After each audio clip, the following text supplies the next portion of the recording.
Hello my friends, welcome to another video. If you are new here, my name is Chris and I make videos about my small crochet business, the Enchanted Skein, and I have been making said videos for 1 year now. YouTube sent me the reminder that it was the channel's 1-year anniversary, and I thought that I would make a video similar to my 1 year in business video, where I talk a little bit about what I learned and what my experience has been like in doing this for the last year. My hope is that if you already make videos, then maybe you'll hear something you can relate to, and if you don't, you get a little insight into what my experience has been like. Let's start at the beginning. When I thought about doing this, I did what I always do, and I put myself in a state of analysis paralysis. I watched tons of YouTube videos on how to make YouTube videos, and I even took a paid course. My exercise in doing this was literally just an excuse to procrastinate and not do the uncomfortable thing of sitting in front of the camera and making videos. And all I can say about that is no amount of research is going to prepare you for this, and it's kind of in a good way. I did end up learning some things that I think are pretty cool, so I'll share a couple with you. So one of the first things that I learned is that the crochet/crafting YouTube space is different than a lot of the other genres out there. One of the things mentioned in all of that course material and on those videos was that you should never introduce yourself. And I found that very interesting because even the really large crochet and craft YouTube channels always introduce themselves. And if you go back and look at my videos, it's funny because sometimes I introduce myself, sometimes I refrained, sometimes I just pop my name up on the screen because I was really unsure of was it right? Was it wrong? Am I doing the right thing? I don't know what to do. And eventually I just kind of put myself in the viewer's shoes, and I like when there's an introduction. If I'm new to the channel and I don't know who you are, I want to know. I want to know who I'm watching, who I'm spending my time with. And if I already know you, it's not like the introductions are taking forever, you know? It's a quick little tidbit of who you are in case there is someone new. And, all of those course materials and things will tell you don't do that. You need to have a hook. You need to hook your audience into the video with like a bit of mystery or whatever. And it just doesn't seem to apply here. One of the things those courses and stuff talked about that I do think is very valuable and I do think makes sense is consistency. It does seem that the YouTube algorithm or whatever does reward consistency, and it makes sense. Consistency is kind of good for everybody. When it comes to YouTube, it's good for YouTube because if YouTube knows that you are putting a video out every Monday at 9 a.m., then YouTube knows there's going to be people on the platform watching, and their sole desire is to keep people on the platform watching as much as possible. I think it's also good for the creator because it adds a little sense of accountability. If you've been putting a video out every week, then you kind of feel that obligation to make sure that you're getting that video out every week for your viewers. And it's also good for your audience. If you put yourself in their shoes and maybe there's a channel that you always watch on your lunch break every Tuesday, you want to know that you're going to get that video every Tuesday.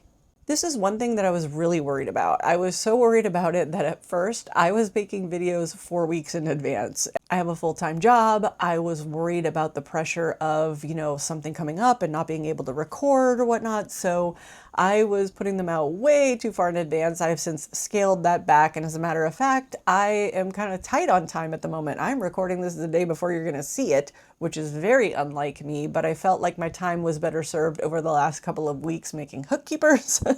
So that was my focus. And I do need to give myself that buffer of at least a week. I like to record my videos on the weekend and they will go up not the very following Monday, but the Monday after. And it's just a rhythm that I've gotten into that seems to be helpful for me. It doesn't get too stale, but it does give me enough of a buffer that if I'm having a hard day or a long work day or whatever it is, I have a day or two of flexibility and I can still get my video up in time. My bit of advice on this would be to pick a schedule that you think you can stick with. Just because it's consistent, it doesn't mean that it needs to be consistent every week. It could be a bi-weekly video, a monthly video, whatever you're most comfortable with. Just give yourself a schedule that you know that you can achieve. This should be fun and not anxiety-inducing. Another thing that I think is kind of interesting about the crochet and crafting community here is that there are so many different styles of videos. There are people who just make videos showing what they made that week. There are people who incorporate vlogs. There are people who talk about their personal life and their crochet.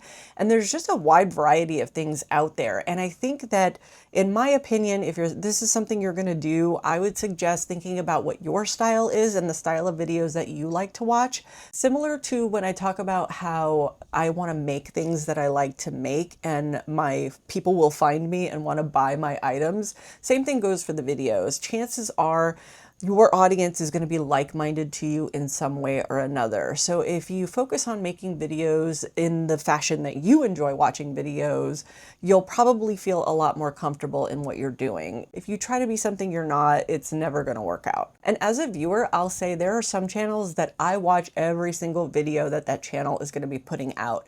And there are others that I will just watch when I'm interested in whatever it is they might be talking about on that particular video.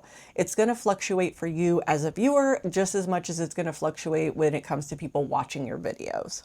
There are a few things that for me as a viewer that I look for, and I thought I would just share those a little bit because they're also things that I try to bring into what I'm creating.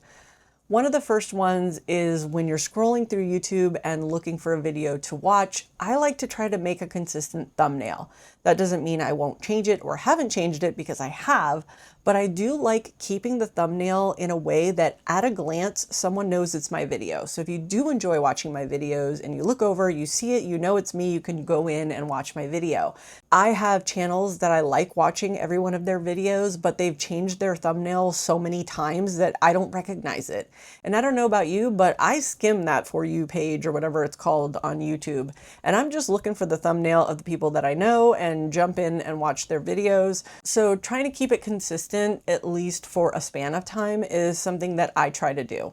And on the other side of that, there's a few things that I don't like about videos. So I try not to bring those into my videos. Nothing will make me click away from a video faster than someone eating. I don't like watching people eat. I don't like mouth sounds. And I'm watching crochet and craft content. A food channel would be different, but I'm not on here to watch you eat. There are crochet channels that have done like food challenges and they're eating things, and I can't watch those. It's just something I don't like. So you will never see me eat on this channel. Another one that might be a little controversial is emojis. I'm all for putting a fun emoji in the comments. It drives me nuts when someone will say, put whatever emoji in the comments so I know you made it to the end of the video. I don't have to prove anything. I don't know why that bothers me so much. I don't know why it bothers me so much, but I just thought I'd mention it. One last one about what annoys me, and then we'll move on, is time lapses with no music. If it's just the sound, it drives me nuts. If it's for a second or it is part of kind of the vibe of what's happening and it's kind of funny based on whatever's going on, that's different.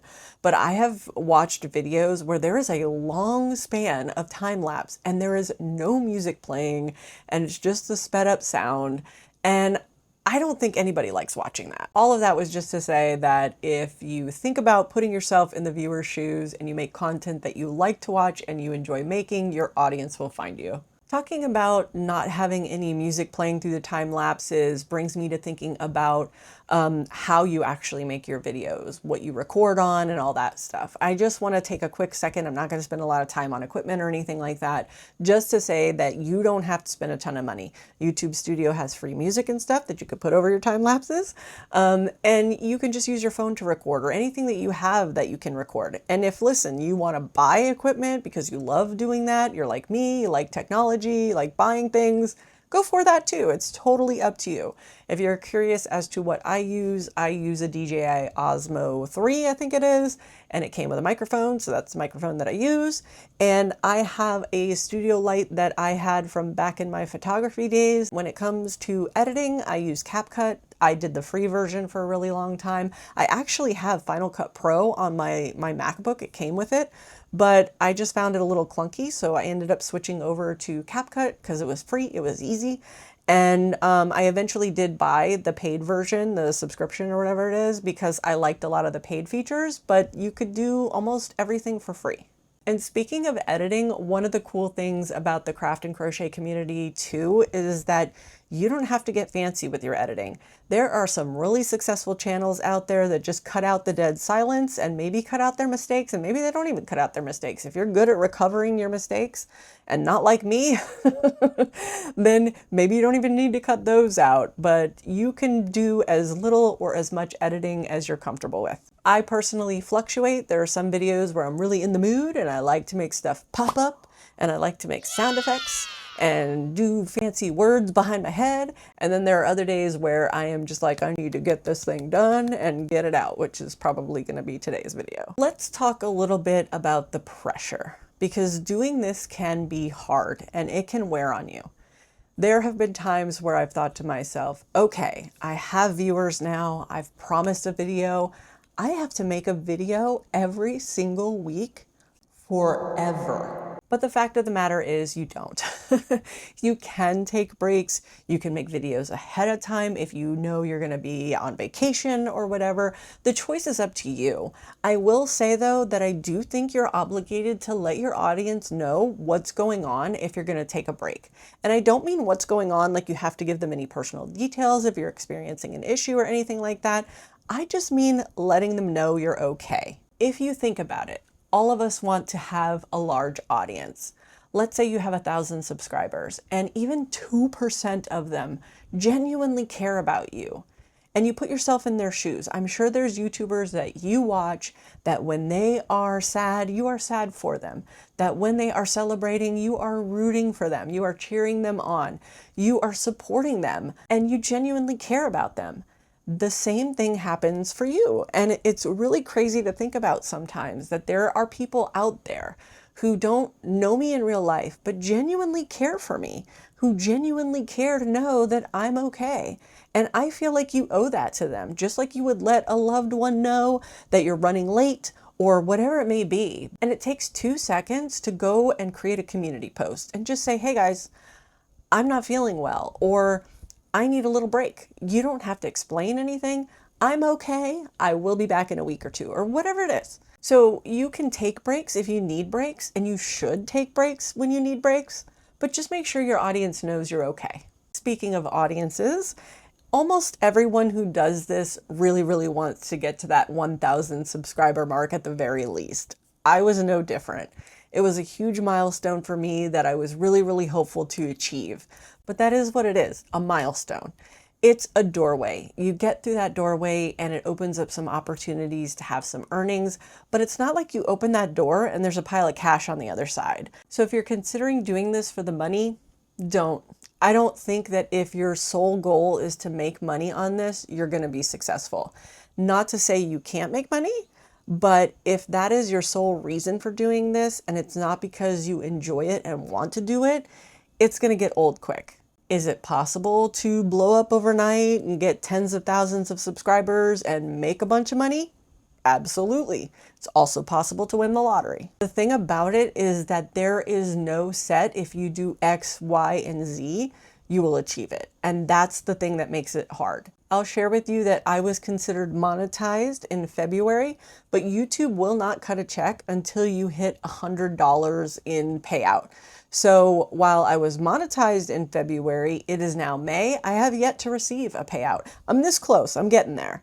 And when it does reach $100, then they will pay you out. So you may get a check every X many months. If you have a huge following, maybe you get a check every month. Don't get me wrong, I am excited for that check to come. That is yarn money, you know, that is awesome to have something coming in, and I'm really appreciative of that. I just want to make sure that the people watching this who are thinking that the moment you hit that 1,000 subscriber mark, it means cash rolling in, that is not generally the case. I've had a lot of people ask me how I got to 1,000 subscribers in under 1 year, and the answer is I don't really know.